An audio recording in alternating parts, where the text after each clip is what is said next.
तो आज हम लोग एक और इकोनॉमी को राइज करते हुए देखेंगे। आज हम लोग बात करेंगे चाइना की।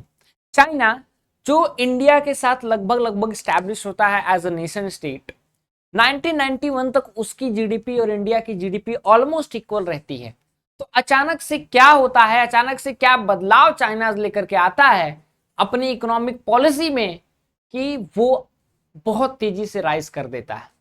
इतनी तेजी से राइज करता है कि आज और उसके और इंडिया की जीडीपी में कंपैरिजन करें तो वो कंपैरिजन जो है सही नहीं लगता है, क्योंकि उसकी जीडीपी बहुत ज्यादा हाई चल चुकी है। क्या कारण थे, आज हम लोग उसके बारे में देखेंगे और ये आपके लिए बहुत ही इंपॉर्टेंट टॉपिक होने वाला है। जब हम लोग चाइना की बात करते हैं तो हम लोगों को हिस्ट्री में 1949 के समय जाना होगा, जब माओ जेडोंग के अंदर, उनके लीडरशिप के अंडर क्या होता है, माओ के लीडरशिप के under people's republic of China का स्टैब्लिशमेंट होता है एज अ कम्युनिस्ट कंट्री। ठीक है, एज अ कम्युनिस्ट कंट्री। वहां रेड रिवॉल्यूशन आता है, आपको पता है कम्युनिस्ट के रेड रिवॉल्यूशन में कैसे काम चलते हैं। वो रेड रिवॉल्यूशन आता है और पीपल्स रिपब्लिक ऑफ चाइना आता है और चीजें बहुत क्लियर हो जाती हैं कि everything will be handled by government और सारी चीजें जो है सरकार की हैं। ठीक है, अब माओ जेडोंग जब अपने आप को स्टैब्लिश करते हैं तो वो बेसिकली कुछ ओल्ड और ट्रेडिशनल फिलॉसफी पे चल रहे होते हैं इकोनॉमी और पॉलिटिक्स में। पॉलिटिकल साइंस में अगर हम लोग देखें तो इकोनॉमिक स्ट्रक्चर में ये जो फिलॉसफी को फॉलो कर रहे होते हैं बेसिकली उसको हम लोग सोशलिस्ट या कम्युनिस्ट फिलॉसफी कहते हैं, जहां पे कहते हैं कि everything will be controlled by government. ठीक है, लोगों का, प्राइवेट इंडिविजुअल का आना नहीं होगा, प्राइवेट प्लेयर्स नहीं रहेंगे, प्राइवेट कंपनीज नहीं रहेंगी, ये सारी चीजें नहीं रहेंगी, सारी चीजें गवर्नमेंट देखेगी। मतलब कि अगर हम उनके एग्रीकल्चर सेक्टर की वहां की अगर बात करें, ठीक है, एग्रीकल्चर सेक्टर की अगर हम बात करें तो उनका कहना था कि ये जो पीस ऑफ लैंड है, ये लैंड किसका है, ये लैंड है गवर्नमेंट का। गवर्नमेंट ने ये लैंड आपको दिया है, आप इस लैंड में क्या कीजिए, प्रोडक्शन कीजिए और उस प्रोडक्शन को आप पूरा क्या कीजिए, पूरा प्रोडक्शन को गवर्नमेंट को दे दीजिए। गवर्नमेंट उसके बाद आपको मंथली सैलरी देगी। ये फिलॉसफी पे उनका एग्रीकल्चर सेक्टर था। और किसी भी इकोनॉमी में उसका एग्रीकल्चर सेक्टर बेस होता है उस इकोनॉमी का, क्योंकि ये बाकी सेक्टर्स के लिए एज अ रॉ मटेरियल काम करता है, बेसिकली मैन्युफैक्चरिंग सेक्टर के लिए। तो ये फिलॉसफी थी। अब ये साइकिल में हो क्या रहा था, लोग प्रोडक्शन कर रहे थे, प्रोडक्शन में उनको पता था सारी चीज सरकार ले लेगी, सरकार आपको फिक्स सैलरी देगी, तो उतने एफर्ट्स नहीं लग रहे थे और लोगों का इनकम जो है वो क्या हो रहा था, कंटिन्यूअसली डाउन हो रहा था, डिग्रेड हो रहा था। इनकम घट रहा है। अब जब इनकम घटेगा तो क्या होगा, उनके डिमांड्स नहीं होंगे, डिमांड्स नहीं होगा तो इकोनॉमी डिप्रेस्ड करेगी, डिप्रेस्ड करेगी तो क्या होगा, इकोनॉमी की स्थिति बहुत बेकार जाने लगेगी। अब लोगों को अल्टीमेटली क्या चाहिए, लोग हथियार थोड़ी खाएंगे, लोग क्या खाएंगे, रोटी कपड़ा और मकान चाहिए। यही बेसिक नीड्स है ह्यूमन बीइंग की। और जब ये नीड्स फुलफिल नहीं होते हैं, जब लोगों की डिग्निटी और सेल्फ रेस्पेक्ट पे कहीं भी आंच आता है, पीपल प्रोटेस्ट करते हैं अपने एग्जिस्टिंग गवर्नमेंट के खिलाफ। और यही धीरे धीरे चाइना में होने लगा। तो चाइना में जब ये धीरे धीरे होने लगा तो माओ ने कहा कि भैया ये ऐसी जो चीजें हो रही हैं ये तो चाइना का कल्चर रहा ही नहीं है।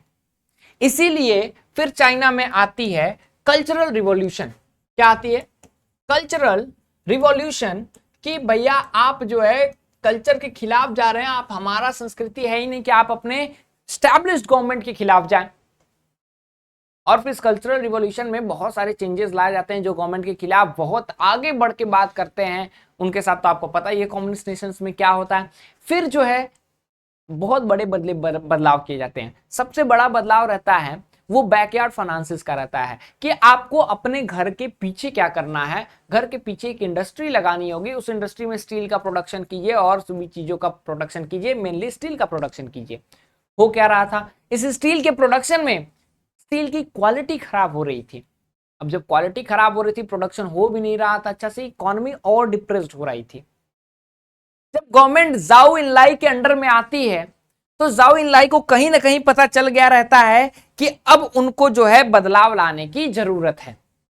और 1972 आते आते चाइना के पॉलिटिकल स्ट्रक्चर में बहुत सारा बदलाव होता है, क्योंकि यूएस एंड चाइना का रिश्ता अच्छा होता है, क्योंकि चाइना का यूएसएसआर से रिश्ता खराब होता है। मैंने आपको बताया था यहां पे पिंग पोंग डिप्लोमेसी के बारे में, ठीक है, पिंग पोंग डिप्लोमेसी के बारे में 1972 में चाइना को यूएन सिक्योरिटी काउंसिल का मेंबर बनाया जाता है, परमानेंट मेंबरशिप दी जाती है, यूनाइटेड नेशन का मेंबरशिप मिलता है, यूएस उसको नेशन स्टेट का मेंबरशिप देता है। ये सारी चीजें चलती है, यूएस चाइना के बीच में ट्रेड रिलेशंस आते हैं, सारी चीजें चलती हैं।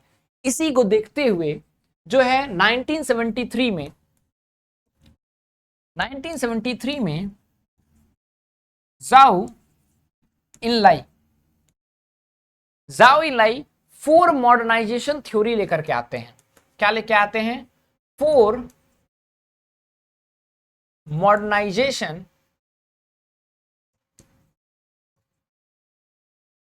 ठीक है, 4 मॉडर्नाइजेशन थ्योरी।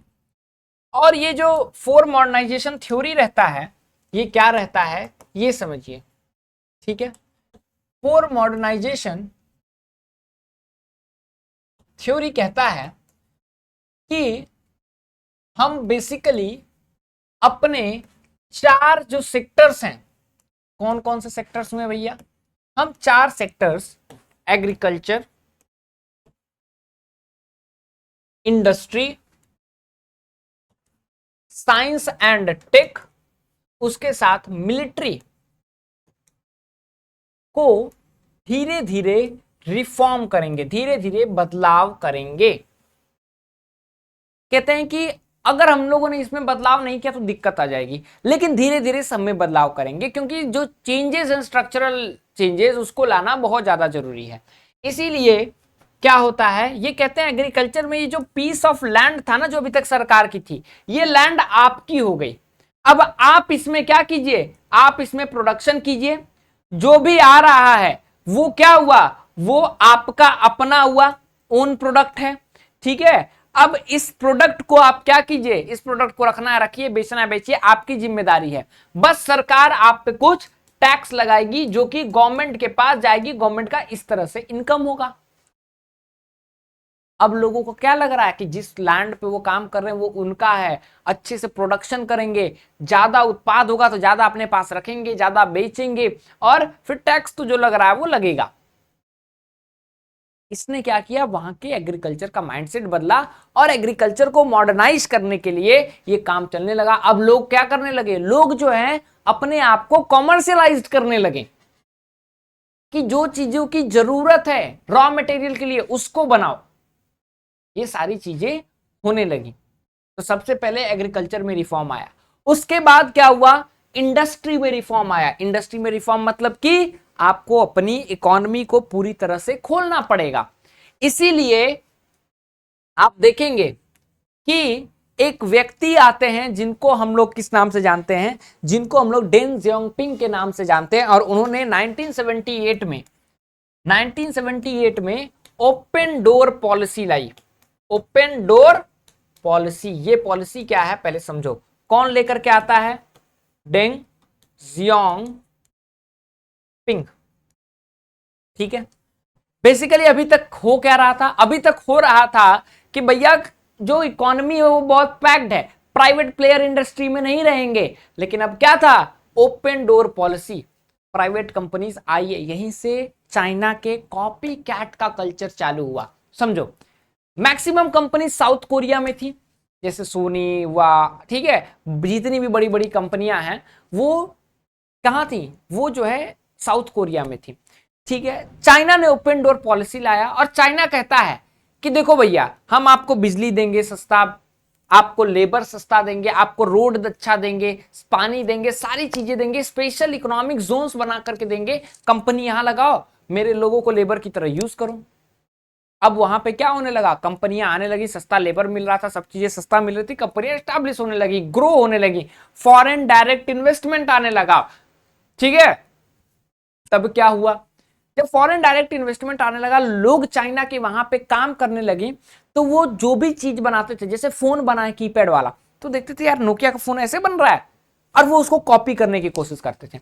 कॉपी करते थे तो क्वालिटी जो है वो खराब हो जाती थी, लेकिन वो सस्ते में बेचते थे, बड़े बड़े मार्केट को ये पकड़े, इंडिया के मार्केट को कैप्चर करने लगे। इसीलिए आप देखते हैं कि जब अपने पापा मम्मी से पूछिएगा कि चाइनीज के जो कीपैड वाले फोन आते थे बहुत सस्ते आते थे, लेकिन क्वालिटी बहुत खराब थी।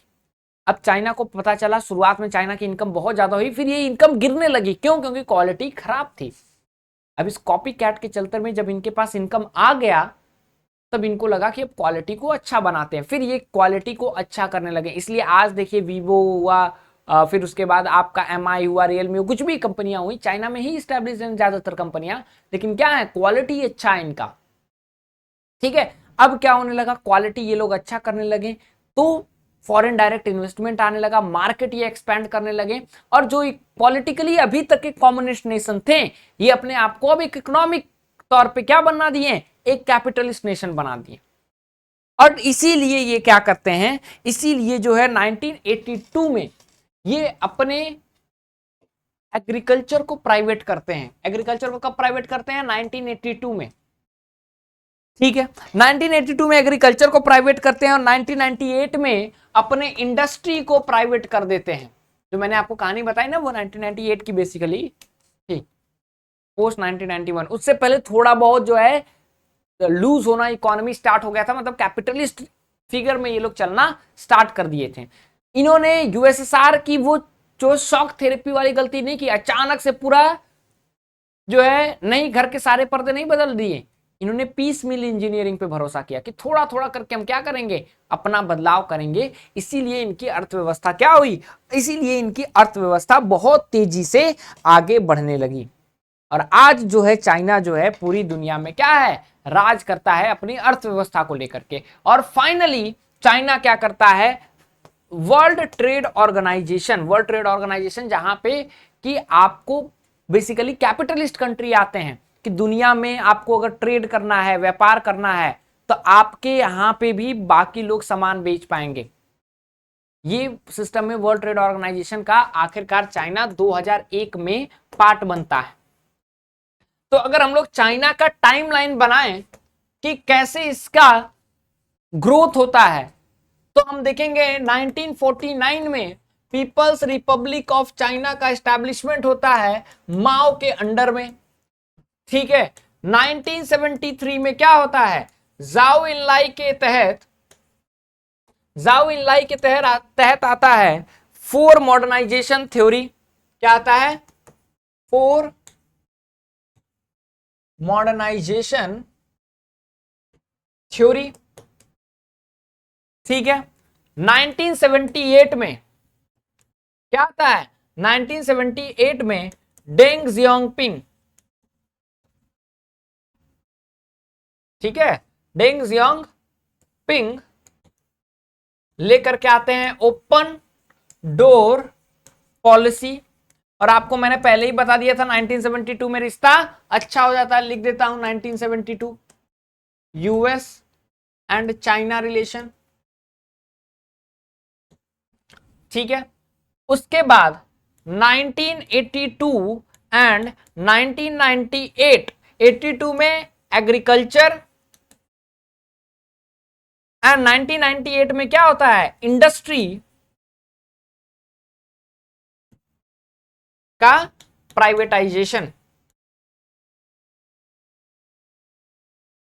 और फाइनली 2001 में क्या होता है, चाइना वर्ल्ड ट्रेड ऑर्गेनाइजेशन का मेंबर बन जाता है।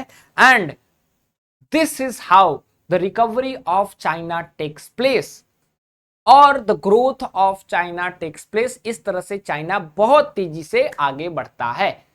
उम्मीद है कि आपको अच्छे से ये क्लियर हो गया होगा। और कोई डाउट है आपके मन में तो कमेंट सेक्शन में आप बता दीजिए। ठीक है, तब आज के लिए बस हम लोग इतना ही रखते हैं। ठीक है।